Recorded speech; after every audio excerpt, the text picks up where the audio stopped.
ወዳጅ አንድ ማወቅ ስላለብህ መራራ እውነት ልንገርህ።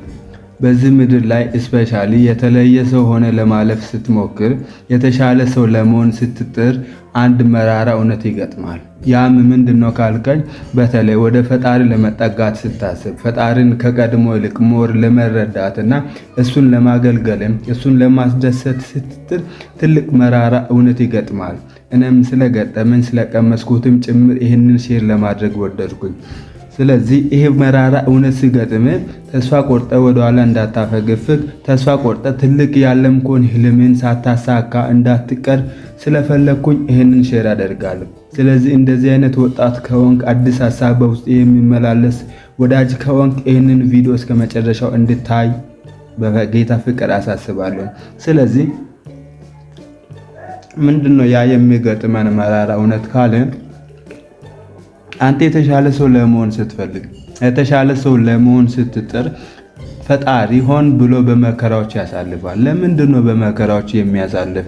አንተ እኮ ያሰብከው መልካም ነገር ነው፣ ያቀድከው ጥሩ በጎ ነገር ነው። ነገር ግን በመከራዎች በውጣ ውረዶች ስታልፍ ፈጣሪ ሆን ብሎ ለምን ያያል ካልከ፣ ፈጣሪ አንተን የሚሰራበት መንገድ ያ ስለሆነ ነው። አንተ የምትሰራው አንተ የተሻለ ነገር አቅዳል። ለዛ ለተሻለ ነገር የምትበቃው በመከራዎች ስታልፍ ነው። ስለዚህ በዚች ምድር ላይ እዚህ ዓለም ላይ የምትሰራበት ሲስተም ያ ነው። ሌላ ምንም አይነት ነገር የለም። አንተ የተሻለ ሰው ለመሆን ስትፈልግ አልጋ በአልጋ በሆነ መንገድ ማለፍ አይጠበቅብም። ያ ነገር ደግሞ አንተ የተሻለ ሰው እንድትሆን አያደርግም፣ ሞር ያበላሻል እንጂ። ስለዚህ ፈጣሪ አውቆ ነው በዛ መንገድ እንድታልፍ የሚፈልግ። ለምንድነው? ሐሳብን ላሳካው ፈልጓል፣ ዓላማን ሊያሳካው ስለፈለገ።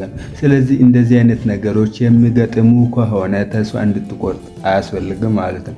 ሞር ወደ ፈጣሪ እንድትጠጋ ያስፈልጋል። ፈጣሪን በህይወት ልምምድ እንድታደርግ፣ ከቀድሞ ልክ ከሱ ጋር ያለን ሪሌሽንሺፕ እንድታሳድግ ስለፈለገ እንደዚህ አይነት ነገሮች ሀፕን ሲያደርጉ ሆን ብሎ የሚያይ።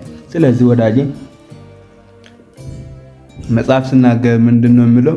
ትዕግስት መራራ ናት ፍሬዋም ጣፋጭ ነው ይላል። ስለዚህ ታገስ፣ ፍሬዋንም ጣፋጭ የሆነውን ትልቅ ህልምን ትጨብጧለና ማለት ነው። ስለዚህ የመራራ እውነቱን ሁላችንም አውቀን መራመድ ያስፈልጋል እላለሁ።